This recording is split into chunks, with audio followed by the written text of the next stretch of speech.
Hello जी, सत श्री अकाल, अस्सलाम वालेकुम। प्रीत बानी रिएक्ट से सारे व्यूअर्स वेलकम, खुशामदीद, स्वागत जी। आए सब कुछ है, सब कुछ स्वागत भी कहने होप कर दिया कि ਤੁਸੀਂ ਸਾਰੇ ਠੀਕ ਹੋਗੇ ਤੇ ਸਾਰੀ ਵੀਡੀਓਜ਼ ਨੂੰ ਇੰਜੋਏ ਵੀ ਕਰ ਰਹੇ ਹੋਵੋਗੇ। ਪ੍ਰੀਤ ਬਾਨੀ ਰਿਐਕਟਸ ਤੇ ਜਾਨੀ ਪ੍ਰੀਤ ਬਾਨੀ ਦੋਨੇ ਚੈਨਲਸ ਤੇ ਤੇ ਅੱਜ ਜਿਹੜੀ ਸਾਡੀ ਵੀਡੀਓ ਹੈਗੀ ਉਹ ਛੋਟੀ ਸਵੀਟ ਜੀ ਵੀਡੀਓ ਹੈਗੀ ਹੈ ਮੈਕਰਸ ਪਾਜੀ ਦੇ ਚੈਨਲ ਤੋਂ ਨੇ ਤੇ ਵੀਡੀਓ ਦਾ ਕ੍ਰੈਡਿਟ ਔਰ ਰਾਈਟਸ ਉਹਨਾਂ ਨੂੰ ਹੀ ਜਾਂਦਾ ਹੈ।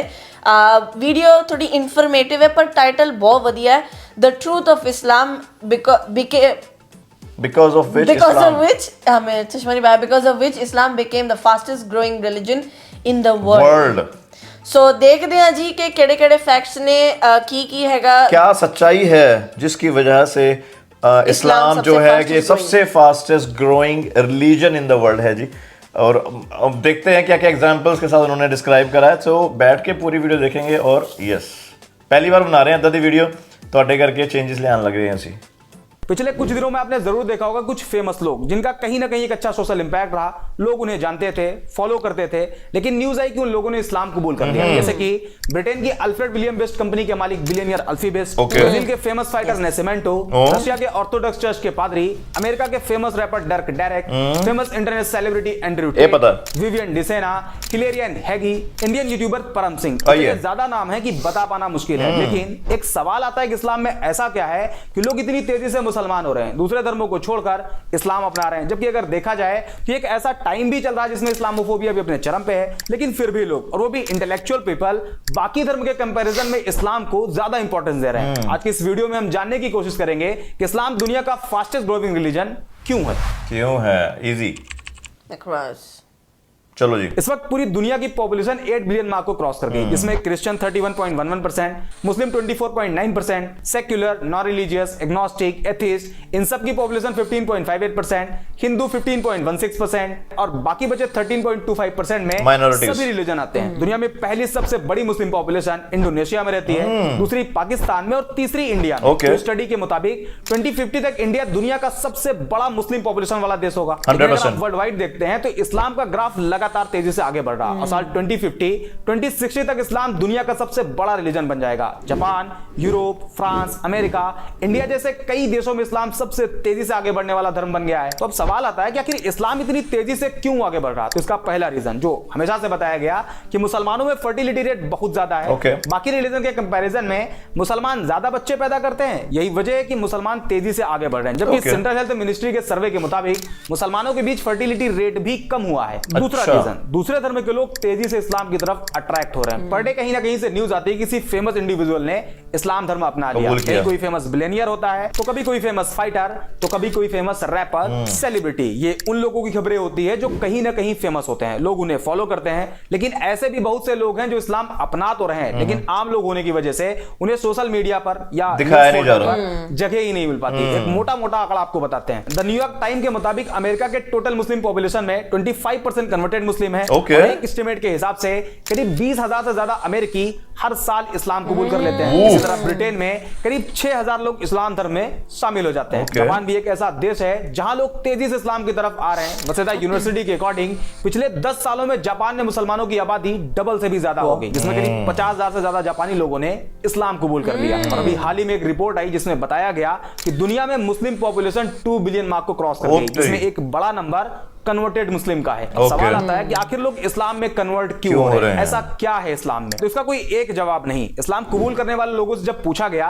कि आपने इस्लाम क्यों कबूल किया, तो ज्यादातर लोगों ने अलग अलग रीजन बताया। लेकिन एक जो कॉमन रीजन देखा गया वो था कि जब कोई नॉन मुस्लिम किसी ऐसे मुस्लिम के कांटेक्ट में आया जो एक्चुअल मुस्लिम था, इस्लाम के बेसिक्स को फॉलो करता था, पूरा प्रॉपर, वो उसकी तरफ अट्रैक्ट होते और इस्लाम के बारे में जानने की कोशिश करते। इसमें कुछ ऐसी चीजें उन्हें मालूम चलती जो एक नॉन मुस्लिम के लिए बड़ी सरप्राइज होती। For example social equality.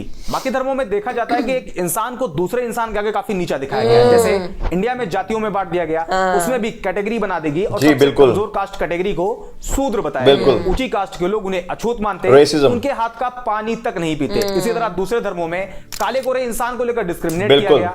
काले लोगों को गुलाम बना लिया जाता, उनकी पिटाई भी होती, रेसिज्म और पूरा। उनसे जानवरों की तरह काम भी लिया जाता। ऐसे में जब कोई नॉन मुस्लिम जिसे सोशल जस्टिस नहीं दिया गया था, उसने इस्लाम को पढ़ा और पाया कि प्रॉफिट ऑफ इस्लाम ने किसी बिलाल नाम के काले गुलाम को न सिर्फ आजादी दिलाई, बल्कि आजादी के साथ साथ बाकी मुसलमानों के आगे बिलाल को काबे की छत पर अजान कहने के लिए खड़ा अरे किया। वाह, क्या बात है। जब लोगों ने प्रॉफिट ऑफ इस्लाम की एक स्पीच के बारे में जाना, जिसमें उन्होंने कहा था एक अरेबियन किसी नॉन अरेबियन से सुपीरियर नहीं, और ना ही कोई नॉन अरेबियन किसी अरेबियन से सुपीरियर है, ना कोई काला किसी गोरे से सुपीरियर है, और ना ही कोई गोरा किसी काले से। यह जानने के बाद कि इस्लाम में कोई ऊंचा नीचा नहीं, इस एक पॉइंट की वजह से ना जाने कितने लोगों ने इस्लाम कबूल कर लिया। दूसरा रीजन फॉरगिवनेस। इस्लाम में माफ कर देने वाला जो कॉन्सेप्ट है वो भी बड़ा शानदार है। जब लोगों ने उसे जाना तो वो भी उन्हें बहुत पसंद आया और लोगों ने इस्लाम कबूल कर लिया। फॉर एग्जांपल, मान लीजिए कि अगर किसी इंसान को एक पूरी कम्युनिटी बुरा भला कहे, उसे बाइकआउट कर दे, यहां तक कि उसे जान से मारने की कोशिश करे, तो रिएक्शन ये होगा कि जब भी उसे उस कम्युनिटी पर कंट्रोल मिलेगा वो अपना बदला जरूर लेगा। हाँ। सारे लोगों से ना सही, लेकिन उन लोगों को जिन्होंने जरूर तंग किया करेगा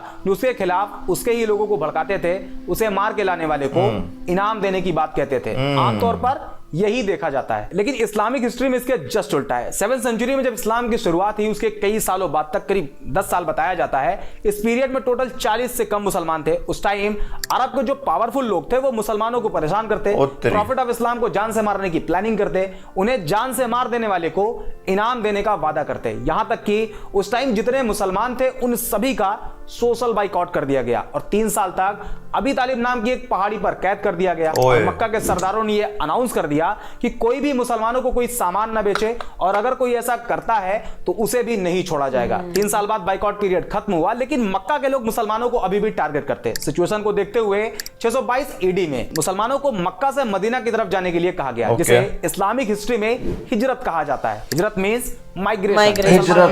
मदीना चले गए। उस टाइम मदीना को हिजरत कहा जाता था, लेकिन मक्का के सरदारों का मानना था कि इस्लाम को पूरी तरह से अगर खत्म करना है तो उसके लिए सारे मुसलमानों को कत्ल कर दिया जाए। इसी इंटेंशन के साथ मुसलमान और मक्का के सरदारों की फौज के बीच पहली जंग लड़ी गई, जिसे जंगे बद्र कहा जाता है। इस जंग में मुसलमानों की जीत हुई और इसी हार का बदला लेने के लिए एक बार फिर मक्का के सरदारों की फौज निकली और इस्लाम की दूसरी जंग लड़ी गई, जिसे जंगे उहूद कहा जाता है। लेकिन 10 साल बाद जो मुसलमान मक्का छोड़कर मदीना चले गए थे, वो एक मजबूत ताकत बनकर मक्का में वापसी करते हैं। उस टाइम मक्का के उन सरदारों में यह डर फैल गया कि हमने तो मुसलमानों को बहुत टॉर्चर किया है, प्रॉफिट ऑफ इस्लाम को जान से मारने की कोशिश करी है, आज मुसलमान हमसे ज्यादा पावरफुल हैं और अब वो हमें नहीं छोड़ेंगे। इस डर से बहुत से लोगों ने सरेंडर कर दिया और बहुत से लोग मक्का कन्वर्ट हो गए होंगे। लेकिन जब प्रॉफिट ऑफ इस्लाम ने अपनी बात कहनी शुरू करी तो लोगों ने जो सोच रखा था वो उसके जस्ट उल्टा था, और एक पब्लिक अनाउंसमेंट करी गई कि जिन जिन लोगों ने मुसलमानों को परेशान किया था, मुसलमानों को मारा था, मक्का छोड़कर मदीना जाने के लिए मजबूर किया था,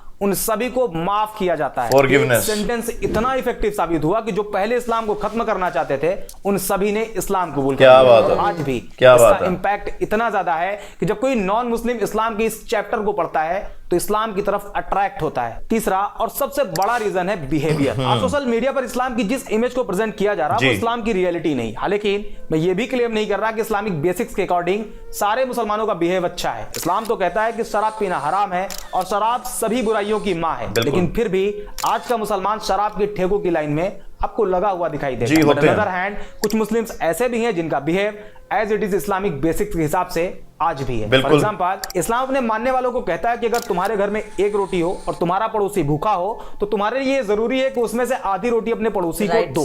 इस बात को मेंशन नहीं किया गया है कि पड़ोसी हमसायों का हक होता है, तभी दो, बल्कि कोई भी हो, किसी भी रिलीजन को फॉलो करता हो, आपको उसके साथ वैसे ही बिहेव करना है। और आज के टाइम पर जब कोई नॉन मुस्लिम किसी एक्चुअल मुस्लिम के बिहेव को ऑब्जर्व करता है तो वो उसके बिहेव से अट्रैक्ट होता है, और ये रीजन इस्लाम को इतनी तेजी से आगे बढ़ने में सबसे बड़ा रोल प्ले कर रहा है। इसके अलावा justice, tolerance, patience, peace, day of judgement और भी बहुत से रीजन हैं जिस वजह से लोग इस्लाम को बाकी धर्म के कंपैरिजन में ज्यादा प्रेफर कर रहे हैं। और ये जो आजकल बड़े बड़े सेलिब्रिटी इस्लाम एक्सेप्ट कर रहे हैं उसमें इस्लामोफोबिक एडवर्टीजमेंट भी इस्लाम की मदद खूब कर रहा, क्योंकि जब लोग एंटी इस्लामिक क्लेम करते हैं तो इसका इंपैक्ट पॉजिटिव और निगेटिव बिल्कुल ऐसे ही है। निगेटिव ये कि नॉन मुस्लिम कम्युनिटी में इस्लाम को लेकर नफरत बढ़ती है, जबकि इसका पॉजिटिव साइड ये है कि लोग उस एंटी इस्लामिक क्लेम को क्रॉस चेक करने के चक्कर में इस्लाम को पढ़ना शुरू कर देते हैं, जिसमें उन्हें अभी बताए गए पॉइंट्स मिलते हैं। लॉजिकल क्लेम से रियलिटी बिल्कुल अलग होती है and eventually they accepted Islam. I hope ये वीडियो आपको पसंद आई होगी, अगर हाँ तो लाइक एंड शेयर जरूर कर दें। बाकी मिलते हैं अगले वीडियो। थैंक यू भाजी, थैंक यू, बहुत वेरी इन्फॉर्मेटिव और नाइस, बढ़िया वेरी इन्फॉर्मेशनल वीडियो। जाके उनका चैनल सब्सक्राइब करें, देखें, सुने सारी वीडियोस। और बट क्या बातें करी हैं यार उन्होंने, बहुत अच्छे से एक्सप्लेन किया।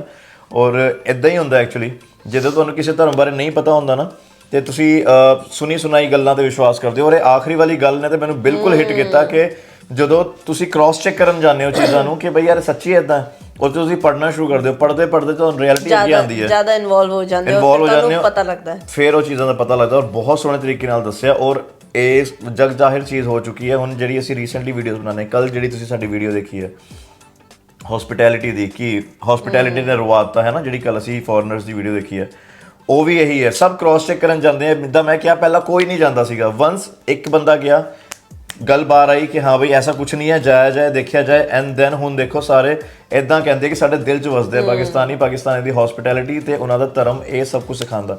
ਖੈਰ ਨੈਗੇਟਿਵ ਪੋਜ਼ਿਟਿਵ ਹਰ ਧਰਮ 'ਚ, ਮੈਂ ਨਹੀਂ ਕਹਿੰਦਾ ਸਾਡਾ ਸਾਫ਼ ਹੈ, ਤੁਹਾਡਾ ਸਾਫ਼ ਹੈ ਜਾਂ ਕੋਈ ਹੋਰ ਸਾਫ਼ ਹੈ। ਨੈਗੇਟਿਵ ਪੋਜ਼ਿਟਿਵ ਹਮੇਸ਼ਾ ਰਹੇਗਾ, ਹੈ ਹੀ ਨਹੀਂ, ਇਹ ਸੱਜਾ ਹੈ ਤੇ ਖੱਬਾ ਹਮੇਸ਼ਾ ਰਹੇਗਾ, ਤੇ ਇੱਕ ਮਾੜਾ ਹੈ ਤੇ ਇੱਕ ਚੰਗਾ ਹਮੇਸ਼ਾ ਰਹੇਗਾ। ਇਹ ਬੰਦੇ ਦੇ ਅੰਦਰ ਵੀ ਹੁੰਦਾ ਹੈ ਤੇ ਦੁਨੀਆ ਤੇ ਵੀ ਇਹੀ ਚੱਲ ਰਿਹਾ। ਸੋ ਇਸ ਚੀਜ਼ ਨੂੰ ਤੁਸੀਂ ਨਹੀਂ ਨਕਾਰ ਸਕਦੇ ਤੇ ਇਸ ਚੀਜ਼ ਪਿੱਛੇ ਤੁਸੀਂ ਕਿਸੇ ਧਰਮ ਨੂੰ ਮਾੜਾ ਨਹੀਂ ਕਹਿ ਸਕਦੇ। ਸੋ ਜੋ ਵੀ ਚੀਜ਼ਾਂ ਚੱਲ ਰਹੀਆਂ ਲੋਕੀ ਸੋਚ ਸਮਝ ਕੇ ਕਰ ਰਹੇ ਆ, ਤੇ ਇਦਾਂ ਨਹੀਂ ਹੁੰਦਾ ਕਿ ਕਿਸੇ ਨੂੰ ਫੋਰਸ ਕੀਤਾ ਜਾ ਰਿਹਾ। ਮੇ ਵੀ ਆਪਣਾ ਲੋਕ ਪੜ੍ਹਦੇ ਆ, ਆਪਣੀ ਆਪ ਨੌਲੇਜ ਲੈਂਦੇ ਆ, ਤੇ ਜਿਹਨੂੰ ਜੋ ਚੰਗਾ ਲੱਗਦਾ ਉਹ ਉਹਦਾ ਹੱਕ ਹੈ ਤੇ ਉਹਨੂੰ ਉਹਦੇ ਹੱਕ ਤੋਂ ਨਹੀਂ ਮਨਾ ਕਰਨਾ ਚਾਹੀਦਾ। ਔਰ ਹਮਸਾਇਆਂ ਵਾਲੀ ਗੱਲ ਇਜ਼ ਵੈਰੀ ਨਾਈਸ ਕਿ ਹਮਸਾਇਆਂ ਦਾ ਪੂਰਾ ਹੱਕ ਹੁੰਦਾ, ਇੱਕ ਰੋਟੀ ਦਾ ਹਾਫ ਆਫ। एक बहुत फेमस कोट है या एक बहुत फेमस कहावत है ਜਿਹਨੂੰ ਕਹਿੰਦੇ ਨੌਲੇਜ ਇਜ਼ ਪਾਵਰ। ਨੌਲੇਜ ਇੱਕ ਇਹੋ ਜਿਹੀ ਚੀਜ਼ ਹੈ ਕਿ ਤੁਸੀਂ ਜਿੰਨਾ ਲੈ ਸਕੋ ਤੇ ਜਿੰਨਾ ਵੰਡ ਸਕੋ ਉਹ ਓਨਾ ਘੱਟ ਹੈ, ਕਿਉਂਕਿ ਨੌਲੇਜ ਤੁਹਾਨੂੰ ਮਤਲਬ ਜੇ ਤੁਸੀਂ ਕਿਸੇ ਚੀਜ਼ ਬਾਰੇ ਲਰਨਿੰਗਸ ਲੈਂਦੇ ਹੋ, ਕਿਸੇ ਚੀਜ਼ ਬਾਰੇ ਟੀਚਿੰਗਸ ਲੈਂਦੇ ਹੋ। ਅਸੀਂ ਸਕੂਲ ਜਾਂਦੇ ਹਾਂ, ਸਕੂਲ ਸਾਨੂੰ ਕੀ ਕਰਦਾ, ਸਕੂਲ ਇੱਕ ਮਾਧਿਅਮ ਹੈ ਸਾਨੂੰ ਐਜੂਕੇਟ ਕਰਨ ਦਾ, ਹਾਂ ਨੌਲੇਜ ਦਿੰਦੇ ਤੇ ਉਹ ਨੌਲੇਜ ਇੰਪਾਰਟ ਹੁੰਦੀ ਕਿੰਨੇ ਹੀ ਲੋਕਾਂ ਨੂੰ। ਅੱਜ ਇੰਜੀਨੀਅਰ ਹੈ, ਸਾਇੰਟਿਸਟ ਹੈ, ਡਾਕਟਰ ਹੈ, ਫਲਾਣੇ ਡਿਮਕਣੇ, ਐਕਟਰ ਐਕਟਰੈਸ, ਜੋ ਵਾਟਐਵਰ ਹੈ ਨਾ, ਵੱਖਰੇ ਵੱਖਰੇ ਪ੍ਰੋਫੈਸ਼ਨਸ ਦੇ ਲੋਕ ਨੇ, ਬਟ ਉਹ ਕਿੱਦਾਂ ਉਸ ਪ੍ਰੋਫੈਸ਼ਨ 'ਚ ਗਏ ਨੇ ਨੌਲੇਜ ਲੈ ਕੇ। ਸੋ ਰਿਲੀਜਨ ਵੀ ਉਸੇ ਤਰੀਕੇ ਦੀ ਚੀਜ਼ ਹੈ ਕਿ ਤੁਸੀਂ ਨੌਲੇਜ ਲਓਗੇ ਤੇ ਤੁਹਾਨੂੰ ਦੂਜੇ ਦੀ ਰਿਲੀਜਨ ਬਾਰੇ ਪਤਾ ਲੱਗੇਗਾ। ਜੇ ਇਸਲਾਮ ਵਿੱਚ ਕੋਈ ਪਰਟੀਕੂਲਰ ਚੀਜ਼ ਕਰਦੇ ਉਹ ਕਿਉਂ ਕਰਦੇ ਤੁਹਾਨੂੰ ਪੜ੍ਹ ਕੇ ਪਤਾ ਲੱਗੇਗਾ। ਜੇ ਸਿੱਖਾਂ ਵਿੱਚ ਕੋਈ ਚੀਜ਼ ਕਰਦੇ ਉਹ ਪੜ੍ਹ ਕੇ ਕਰੋ ਸਮਝੋਗੇ ਤਾਂ ਤੁਹਾਨੂੰ ਪਤਾ ਲੱਗੇਗਾ ਕਿ ਕਿਉਂ ਕਰਦੇ। ਜੂਇਸ਼ ਹੋ ਗਏ ਔਰ ਪਤਾ ਨਹੀਂ ਕਿੰਨੇ ਹੀ ਜਿੰਨੇ ਵੀ ਰਿਲੀਜਨ ਇਸ ਦੁਨੀਆ ਵਿੱਚ ਰਹਿੰਦੇ ਵਸੇ ਵਸਾਏ ਲੋਕੀ ਹੈਗੇ ਨਾ ਜਿਹੜੇ ਰਿਲੀਜਨ ਨੂੰ ਫੋਲੋ ਕਰਦੇ ਆ। ਰਿਲੀਜਨ ਇੱਕ ਬਹੁਤ ਵਾਸਟ ਟੌਪਿਕ ਹੈ। ਸੋ ਆਈ ਥਿੰਕ ਉਹਨੂੰ ਸਭ ਦੀ ਇੰਡੀਵਿਜੂਅਲ ਚੋਇਸ ਹੈ। ਉਹਨੂੰ ਪੜ੍ਹੋਗੇ, ਉਹਨੂੰ ਸਮਝੋਗੇ ਤੇ ਤੁਹਾਨੂੰ ਅਗਲੇ ਪਰਸਨ ਦੀ ਰਿਲੀਜਨ ਬਾਰੇ ਪਤਾ ਲੱਗੇਗਾ। ਔਰ ਤੁਸੀਂ ਕਿਸੇ ਨੂੰ ਜੱਜ ਕਰਨ ਤੋਂ ਪਹਿਲਾਂ 10 ਵਾਰੀ ਸੋਚੋਗੇ ਕਿ ਹਾਂ ਵੀ ਮੈਂ ਇਹ ਚੀਜ਼ ਪੜ੍ਹੀ ਸੀ, ਹੋ ਸਕਦਾ ਇਹ ਇਸ ਕਾਰਨ। ਮੈਂ ਇੱਕ ਬਹੁਤ ਛੋਟੀ ਜਿਹੀ ਗੱਲ ਕਰਾਂਗੀ ਵੀਡੀਓ ਰੈਪ ਅਪ ਕਰਨ ਤੋਂ ਪਹਿਲਾਂ ਕਿ ਅਸੀਂ ਸਕੂਲ ਟਾਈਮਸ ਦੇ ਵਿੱਚ, ਕਾਲਜ ਵਿੱਚ, ਜੌਬ ਤੇ ਜਾਂਦੇ ਹੋਏ ਬਾਹਰਲੇ ਮੁਲਕ ਆ ਕੇ ਵੀ ਇਹ ਓਬਜ਼ਰਵ ਕੀਤਾ ਕਿ ਜਿੱਦਾਂ ਮੁਸਲਿਮ ਕਮਿਊਨਿਟੀ ਜਿਹੜੀ ਹੈਗੀ ਹੈ ਉਹ ਆਪਣੇ ਰਿਲੀਜਨ ਦੀ ਇੰਨੀ ਪੱਕੀ ਹੈ ਕਿ ਬਈ ਉਹਨਾਂ ਨੂੰ ਜੇ ਰੋਡ ਸਾਈਡ ਤੇ ਵੀ ਜਗ੍ਹਾ ਮਿਲੇ, ਜੇ ਨਮਾਜ਼ ਦਾ ਟਾਈਮ ਹੈ ਤੇ ਉਹਨਾਂ ਨੇ ਨਮਾਜ਼ ਪੜ੍ਹਨੀ ਹੀ ਪੜ੍ਹਨੀ ਹੈ। ਔਰ ਪਾਰਟਿਕੂਲਰ ਦੁਨੀਆ ਇਸ ਚੀਜ਼ ਦੀ ਗਵਾਹ ਹੋ ਸਕਦੀ ਹੈ। ਮੈਨੂੰ ਹੋਰਾਂ ਦਾ ਨਹੀਂ ਪਤਾ, ਪਰ ਅਸੀਂ ਜਿੱਥੇ ਵੀ ਵੇਖਿਆ ਅਸੀਂ ਲੋਕਾਂ ਨੂੰ ਸਿਰਫ ਤਾਰੀਫਾਂ ਕਰਦੇ ਦੇਖਿਆ ਕਿ ਵੀ ਇਹ ਕੌਮ ਜਿਹੜੀ ਹੈਗੀ ਹੈ ਇਹ ਆਪਣੇ ਧਰਮ ਦੀ ਇੰਨੀ ਪੱਕੀ ਹੈ ਕਿ ਆਪਣੇ ਰੱਬ ਨਾਲ ਇੰਨੀ ਜ਼ਿਆਦਾ ਜੁੜੀ ਹੋਈ ਹੈ ਕਿ ਕੋਈ ਰਾਹ, ਕੋਈ ਰਸਤਾ, ਕੋਈ ਸੜਕ, ਕੋਈ ਇनको ਹਿਲਾ ਨਹੀਂ ਸਕਦਾ, ਕੁਛ ਨਹੀਂ ਦੇਖਦੇ। ਇਹਨਾਂ ਨੇ ਬਸ ਰੱਬ ਨੂੰ ਮੰਨਣਾ ਹੈ ਤੇ ਇਹਨਾਂ ਨੂੰ ਜੋ ਥਾਂ ਮਿਲੀ ਹੈ ਇਹਨਾਂ ਨੇ ਉੱਥੇ ਬਹਿ ਕੇ ਨਮਾਜ਼ ਪੜ੍ਹਨੀ ਹੈ। ਤੇ ਬਹੁਤ ਖੁਸ਼ੀ ਹੁੰਦੀ ਹੈ ਦੇਖ ਕੇ ਜਦ ਮਲਟੀ ਕਲਚਰਲ ਅਡੈਪਟੇਸ਼ਨ ਹੁੰਦੀ ਹੈ ਕਿ ਲੋਕੀ ਇੱਕ ਦੂਜੇ ਨੂੰ ਐਕਸੈਪਟ ਕਰਦੇ ਨੇ। ਐਂਡ ਆਈ ਥਿੰਕ ਇਹ ਵੀਡੀਓ ਦਾ ਉਹੀ ਮੈਸੇਜ ਸੀਗਾ ਭਾਜੀ ਨੇ। ਬਹੁਤ आखिरी में एक सॉलिड लाइन, मजहब नहीं सिखाता आपस में वैर रखना। खत्म करते हैं वीडियो को, कल दोबारा मिलेंगे हंसते चेहरों के साथ, हंसते दिल के साथ। दो इजाजत, सत श्री अकाल, खुदा हाफिज़, बाय।